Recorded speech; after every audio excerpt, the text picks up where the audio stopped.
Kasih karunia dan damai sejahtera dari Allah Bapa kita dan dari anaknya Tuhan Yesus Kristus menyertai kamu sekalian. Amin. Bapak, Ibu, dan saudara-saudara yang dikasihi oleh Tuhan kita Yesus Kristus dimanapun kita berada, marilah kita mendengarkan firman Tuhan yang tertulis di dalam Ulangan 5 ayat 21, demikianlah dikatakan. Jangan mengingini istri sesamamu, dan jangan menghasratkan rumahnya atau ladangnya, atau hambanya laki-laki, atau hambanya perempuan, atau lembunya, atau keledainya, atau apapun yang dipunyai sesamamu. Demikian firman Tuhan. Bapak, Ibu, dan saudara-saudara, di dalam kehidupan kita sebagai orang percaya atau orang yang sudah mengenal anugerah dan kasih setia Tuhan, marilah kita melatih keinginan kita agar kita tidak mengingini apa yang tidak milik kita. Agar kita tidak lagi menjadi orang yang hanya melihat apa yang orang lain punya. Tetapi marilah kita selidiki apa yang sudah Tuhan berikan dalam kehidupan kita. Rasa syukur kita itu harus melihat apa yang sudah Allah penuhi di dalam kebutuhan hidup kita. Banyak orang akhirnya jatuh dalam keinginan-keinginan kedagingan karena mereka hanya melihat apa yang orang lain punya. Sehingga kehidupan kita di tengah-tengah dunia ini akhirnya seperti hidup yang bersaing dengan orang lain. Hidup bersaing itu tidak salah, tetapi kalau terlalu bersaing itu sangat berbahaya. Sehingga kita tidak nyaman dengan kehidupan kita. Orang lain yang tambah hartanya, kita yang menderita. Orang lain yang berbahagia, kita yang sengsara. Sehingga yang kita rasakan adalah bagaimana mengambil milik orang lain. Atau bagaimana punya orang lain itu berpindah menjadi milik kita.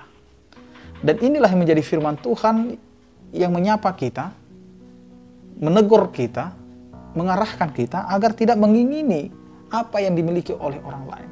Baik itu istrinya, baik itu hartanya, baik apapun yang mereka miliki. Agar hidup kita tetap menjadi hidup yang selalu bersyukur dengan apa yang kita terima.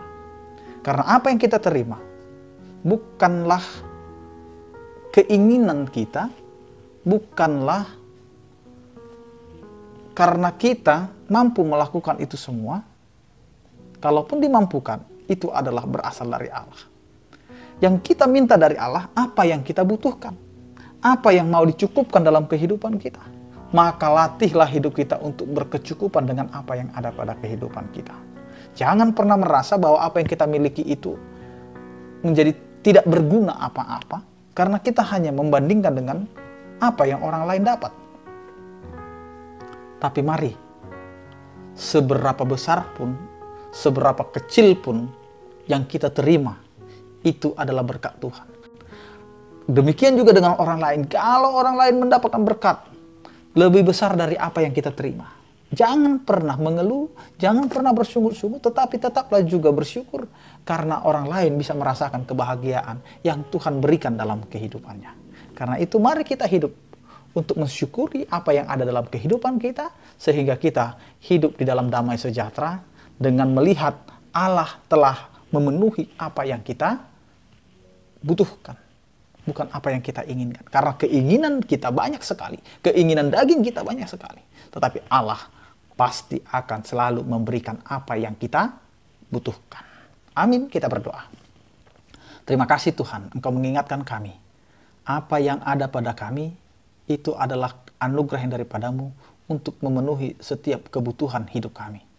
Banyak sekali keinginan kami, tetapi Engkau adalah Allah yang selalu menjamin setiap kehidupan kami dengan kebutuhan-kebutuhan yang kami perlukan.